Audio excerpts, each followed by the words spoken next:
جی بسم اللہ الرحمن الرحیم۔ نیکسٹ جو آیات ہیں وہ دیکھ لیجئے، آیت نمبر 6 دیکھیے۔ والذین یرمون ازواجہم ولم یکن لہم شہداء الا انفسہم فشہادۃ احدہم اربع شہادات باللہ انہ لمن الصادقین والخامسة أن لعنة الله عليه إن كان من الكاذبين ويدرأ عنها العذاب أن تشهد أربعة شهادات بالله إنه لمن الكاذبين والخامسة أن غضب الله عليها إن كان من الصادقين ولولا فضل الله عليكم ورحمته وأن الله تواب حکیم۔ صدق اللہ العلی العظیم۔ ترجمہ سماعت فرمائیں۔ فرمایا کہ اور جو لوگ اپنی بیویوں پر بدکاری کی تہمت لگائیں اور ان کے پاس سوائے اپنی ذات کے کوئی گواہ نہ ہو، تو ایسے کسی بھی ایک شخص کی گواہی یہ ہے کہ وہ خود 4 مرتبہ اللہ کی قسم کھا کر گواہی دے کہ وہ الزام لگانے میں سچا ہے، اور 5ویں مرتبہ یہ کہے کہ اس پر اللہ کی لعنت ہو، یعنی کہ یہ کہے کہ اس پر اللہ کی لعنت ہو اگر وہ جھوٹا ہو۔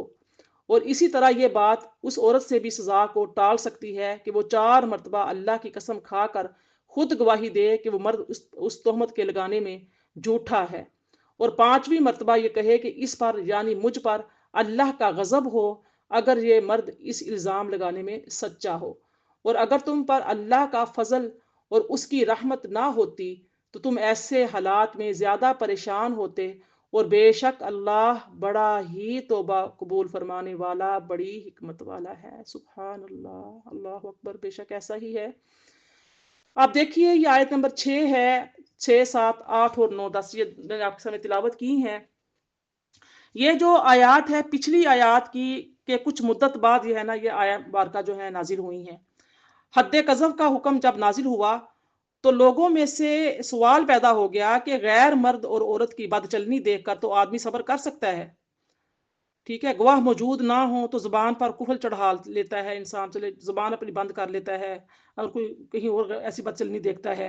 اور معاملے کو نظر انداز کر دیتا ہے۔ لیکن سوال یہ پیدا ہو گیا کہ اگر وہ خود اپنی بیوی کو بد چلنی دیکھے، اپنی بیوی کی بد چلنی دیکھ لے تو وہ کیا کرے؟ اس کو قتل کر دے، اس کو الٹا سزا کا یعنی کہ الٹا لٹکا کے سزا دے دے، گواہ ڈھونڈنے جائے گا تو اس کے آنے تک مجرم جو ہے وہ کب ٹھہرا رہے گا؟ اگر ایک انسان ہے وہ اپنی بیوی کو، ایک مرد جو ہے شوہر اپنی بیوی کو خدا نہ خاصہ ایسی بہت بری حالت میں دیکھتا ہے، جیسا کہ شریعت نے جو شرائط رکھی ہیں کہ کس جگہ دیکھا، کس طرح دیکھا، کس کے ساتھ دیکھا، کس وقت دیکھا، جب ایسا الزام لگتا ہے زنا کے بارے میں، تو ہم نے پیچھے پڑھا ہے پچھلی آیات میں، تو یہ گواہ ہم سے پوچھا جائے گا، تو کم از کم 4 گواہ لے کر آؤ۔ اب ایک چیز ہے کہ شوہر اچانک گھر آیا اور بیوی کو ایسی حالت میں دیکھا، تو اب وہ گواہ تو نہیں ڈھونڈنے جائے گا نا کہ اب میں گواہ فٹافٹ لے کے 4 لوگ آ کے وہ بھی دیکھ لیں، تو پھر ایسی صورت میں وہ کیا کرے گا؟ صبر کرے گا تو کیسے کرے گا؟ طلاق دے کر عورت کو رخصت کر سکتا ہے، مگر نہ اس عورت کی قسم کی مادی اخلاقی سزا ملے گی، نہ اس کی آشنا کو کوئی سزا ملے گی، اگر اسے ناجائز حمل ہو گیا تو غیر بچہ ہے وہ الگ گلے پڑ جائے گا۔ تو یہ سوال جو ہے وہ ابتداً جو ہے حضرت سعد بن عبادہ نے ایک فرضی سوال کی حیثیت میں پیش کیا، اور یہاں تک کہہ دیا کہ میں اگر خدا نہ خواستہ اپنے گھر میں یہ معاملہ دیکھوں تو گواہوں کی تلاش میں نہیں جاؤں گا، بلکہ تلوار سے اسی وقت معاملہ طے کر دوں گا۔ یہ جو ہے نا بخاری اور مسلم میں واقعہ موجود ہے، لیکن تھوڑی ہی مدت گزری تھی کہ بعض ایسے مقدمات عملاً پیش آ گئے۔ پہلے تو صحابہ کرام نے جب سنا کہ جو لوگ بدکاری کی پاک دامن عورتوں پہ، مردوں پہ الزام لگاتے ہیں تو ان کے لیے 80 کوڑے مارے جائیں، لیکن آپس میں جب اکٹھے ہو کے بیٹھے ہیں، باتیں کر رہے ہیں، ڈسکشن کر رہے ہیں، تو اس میں پھر بات آگے کر کوئی شوہر اپنی بیوی کو دیکھ لے تو اس پر بھی کیا کرے، اور وہ گھر سے جاتا ہے دیکھ کے کہ چلو 4 لوگوں کو اور بھی لے آئے تاکہ وہ بھی دیکھ لیں اور گواہ بن جائیں گے، کیونکہ گواہی کے پیچھے ہم ذکر پڑھتے آ رہے ہیں 4 گواہ پیش ہو، تو اگر وہ ایسا کرے گا تو یہ لوگ تو نکل جائیں گے، یعنی کہ ہاتھ میں نہیں آئیں گے، ایسے تو بہت مشکل ہو جاتا ہے۔ بیوی کو قتل کر دے، بیوی کو الٹا لٹکا کے مارے، کیا کرے، کیا طلاق دے کے نکال دے، صبر شکر کر کے گھر میں ساتھ رکھے، یہ ساری چیزیں بڑا مشکل مرحلہ ہو جاتا ہے کہ ایک شوہر کا بیوی کو اپنی آنکھوں سے ایسی حالت میں دیکھنا اور اس کو پھر اپنے ساتھ رکھے، کیا کرے کیا؟ تو اب اس پر پھر کیا ہوا کہ جو بھی آیات جو ہے نا اس پہ جو معاملہ زیادہ اٹھایا وہ حضرت سعد بن عبادہ نے اٹھایا۔ ابھی یہ باتیں چل ہی رہی تھیں تو کیا ہوا کہ ایسے معاملات پیش آ گئے. تھوڑی مدت کے بعد گزری تھی کہ بعد ایسے مقدمات الٹ پیش آ گئے تو شوہروں نے اپنی آنکھوں سے یہ معاملہ دیکھا اور نبی صلی اللہ علیہ وآلہ وسلم کے پاس اس کی شکایت لے گئے. تو عبداللہ بن مسعود اور ابن عمر کی روایات ہیں کہ انصار میں سے ایک شخص غالباً وہ اویمر اجلانی کے نام کا تھا، وہ حاضر ہوا، اس نے عرض کیا یا رسول اللہ اگر ایک شخص اپنی بیوی کے ساتھ غیر مرد کو پائے اور منہ سے بات نکال لے تو آپ حد قذف جاری کر دیں گے، قتل کر دے تو آپ اس کو قتل کر دیں گے، چپ رہے تو غیظ میں مبتلا رہے گا، آخر وہ کیا کرے؟ تو اس پر نبی کریم صلی اللہ علیہ وآلہ وسلم نے دعا کی کہ اللہ پاک اس مسئلے کا فیصلہ فرما. یہ مسلم میں، بخاری میں، ابو داؤد میں، احمد نسائی میں یہ حدیث مبارکہ یہ واقعہ موجود ہے. تو ابن عباس رضی اللہ تعالیٰ عنہ کی روایت ہے کہ ہلال بن امیہ نے آ کر اپنی بیوی کا معاملہ پیش کیا جسے انہوں نے بچشم خود ملوث دیکھا تھا، اپنی آنکھوں سے انہوں نے ملوث دیکھا تھا. تو نبی صلی اللہ علیہ وسلم نے فرمایا ثبوت لاؤ ورنہ تم پر حد قذف جاری ہوگی. تو صحابہ میں اس پر عام پریشانی پھیل گئی اور ہلال نے کہا کہ اس خدا کی قسم جس نے آپ کو نبی بنا کر بھیجا ہے میں بالکل صحیح واقعہ عرض کر رہا ہوں جسے میری آنکھوں نے دیکھا ہے اور کانوں نے سنا ہے. مجھے یقین ہے کہ اللہ تعالیٰ میرے معاملے میں ایسا حکم نازل فرمائے گا جو میری پیٹھ بچا دے گا. تو اس پر پھر یہ آیا مبارکہ جو آپ کے سامنے تلاوت کی ہے نمبر 6 والذین یرمون ازواجہم، یہ آیا مبارکہ اس میں یعنی کہ ہو گئی، نازل ہو گئی. اور جو لوگ اپنی بیویوں پر الزام لگائیں وَلَمْ يَكُنْ لَهُمْ شُهَدَاءُ إِلَّا أَنفُسَهُمْ شَهَادَةُ، اور ان کے پاس خود ان کی اپنے سوا دوسرے گواہ ہوں تو ان میں سے احدہم اربع شہادۃ باللہ انہ لمن الصادقین، تو ان میں سے ایک شخص کی شہادت یہ ہے کہ وہ 4 مرتبہ اللہ کی قسم کھا کر گواہی دے کہ وہ اپنے الزام میں سچا ہے. والخامسۃ ان لعنۃ اللہ علیہ، اور 5ویں بار یہ کہے کہ اس پر اللہ کی لعنت ہو اگر وہ اپنے الزام میں جھوٹا ہو. یعنی کہ یہ آپ وہاں پہ یہ آیا مبارکہ کے اندر جب یہ واقعہ پیش آیا پہلے تو ڈسکشن ہوئی عام طور پہ کہ یہاں اگر ٹھیک ہے بندہ کوئی بیگانہ الزام لگاتا ہے، بندہ اس کو رجم بھی کروا دیتا ہے، کوڑے بھی لگوا دیتا ہے، یہ حد قذف جو ہے 80 کوڑے لگانے کی یہ بھی جاری کرتا ہے، سارا کچھ ہو جاتا ہے. لیکن اپنے گھر کے اندر اگر ایسی کوئی چیز پائی جائے تو پھر کیسے انسان اس بات کو کرے، کس طریقے سے؟ اب یہ جب کیا ہوا کچھ دن گزرے تھے یہ واقعات پیش بھی آ گئے. اب نبی کریم صلی اللہ علیہ وسلم کے پاس صحابہ کرام آئے، یا رسول اللہ ہم نے اپنی آنکھوں کے ساتھ یہ واقعہ دیکھا ہے. آقا کریم صلی اللہ علیہ وسلم نے دعا فرمائی کہ یا رب العالمین ان کا فیصلہ فرما، کوئی دعا یعنی کہ کوئی آیات نازل فرما، حکم جاری فرما کہ کیسے ان کا فیصلہ کیا جائے جس سے یعنی کہ جید صحابہ کرام ہیں یعنی کہ با اعتبار ہیں، ان کی بات پہ انسان ڈینائی نہیں کر سکتا، اعتبار کرتا ہے. اور اب یہ واقعہ پیش گھر کے اندر آ گیا ہے، تب پھر یہ جو ہے نا آیات اور پورا طریقہ کار جو ہے اللہ پاک کی ذات نے نازل فرما دیا. والخامسۃ ان لعنۃ اللہ علیہ ان کان من الکاذبین، بتایا گیا کہ اگر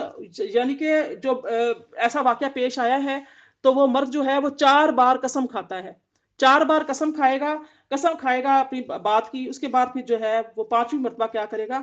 وہ کہے گا کہ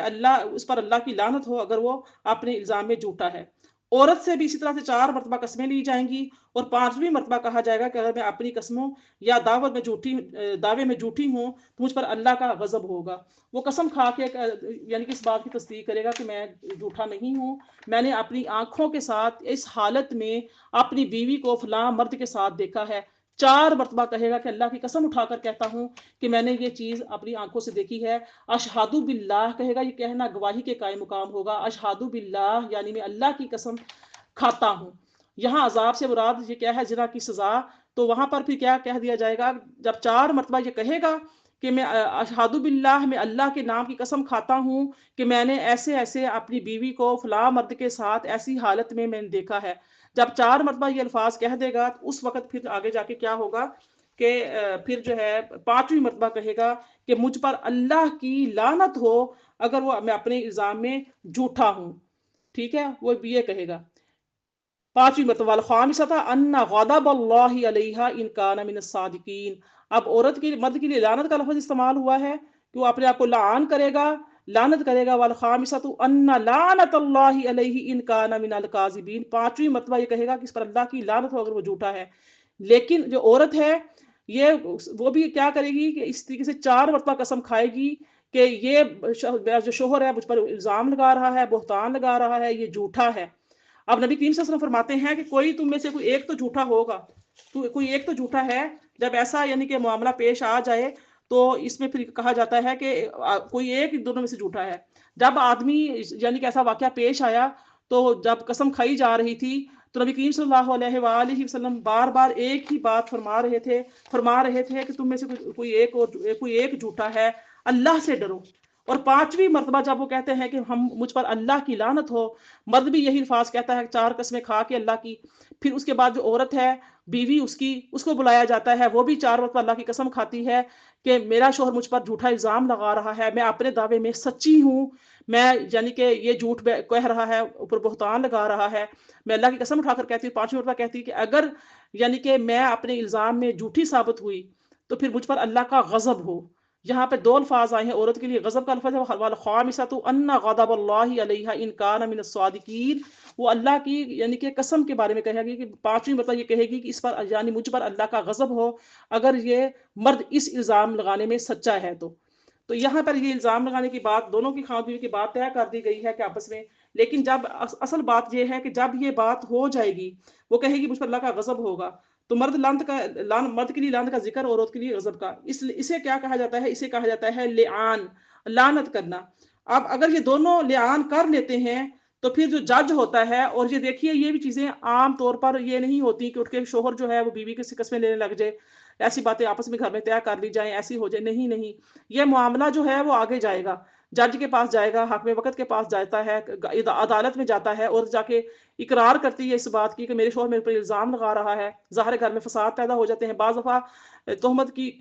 کیا ہوتی ہے کہ گھر کی جو ساس وغیرہ ہوتی ہیں وہ یا نندے وغیرہ ہوتی ہیں وہ یا کوئی اور اسی کے الزام لگاتا ہے، یا شوہر بعض دفعہ شادی دوسری کرنی چاہ رہا ہوتا ہے، کسی دوسری عورت میں ملوث ہوتا ہے تو وہ اپنی ہی بیوی کو ہی گندا کرتا ہے، اپنی بیوی کو ہی خلاف الزام لگاتا ہے، نہیں یار وہ فلاں کے ساتھ بری تھی، اچھے اس کا کریکٹر اچھا نہیں تھا، مجھے پتہ ہی بعد میں چلا ہے، یہ ہوا وہ ہوا، تو کیا ہے کہ اب دوسری شادی کا شوق چڑھ گیا ہے، اب اپنی بیوی کو کیا ہے الزام لگا کے بہتان، ایسے غلیظ قسم کے بہتان لگا کے اس کو زندگی سے ہی نکالنا چاہ رہا ہے، تو یہ معاملہ پھر جو ہے نا وہ زیادہ خطرناک ہے۔ تو اس لیے قسمیں اللہ تعالیٰ نے فرمایا قسمیں دے دو۔ اب جب دونوں جو ہیں لعان کر لیتے ہیں تو جو جج ہوتا ہے یا حاکم وقت ہوتا ہے ان دونوں کے درمیان کرتا ہے جدائی، ان دونوں کے درمیان جدائی ہو جائے گی، تفریق ہو جائے گی، اس کو طلاق بائن کہا جاتا ہے۔ جیسے ہی وہ اپنے الزام کو ثابت کرنے کے لیے دونوں ہی، کیونکہ مرد کا الزام تھا، مرد نے بھی قسمیں کھا لی اور لعنت کر لی اپنے اوپر کہ اگر میں یہ اپنی الزام میں جھوٹا ہوں گا تو مجھ پر اللہ کی لعنت ہوگی۔ اب یہ جب بات ہوگی تو یہ واجب ہو جاتی ہے، جو 5ویں جو بات ہے نا اللہ تعالیٰ کی لعنت کی، پھر یہ واجب ہو جاتی ہے، اللہ کے قہر و غضب کو واجب کر دیتی ہے۔ ایسے ہی عورت کو جب بلایا گیا تو عورت نے بھی یہی 4 قسمیں کھائیں، قسمیں کھانے کے بعد پھر اس نے بھی کہا کہ مجھ پر اللہ کا غضب ہو اگر میں اپنے اس پر یعنی کہ سچی ہوں گی، جھوٹی ہوں گی، تو اس پر وہ پھر وہ بھی کیا کرے گی۔ اب جب دونوں کا یہ معاملہ ہو گیا تو اب جو ہے ان کو دونوں کو طلاق بائن ہو جائے گی، یعنی کہ دونوں ایک دوسرے کی زندگی سے نکل جائیں گے۔ اب شریعت نہیں چاہتی کہ یہ دونوں اکٹھے رہیں، ظاہر ہے اب یہ تو دونوں اکٹھے رہیں گے تو پھر کیا ہوگا آپس میں، ویسی زندگی تو نہیں گزرے گی،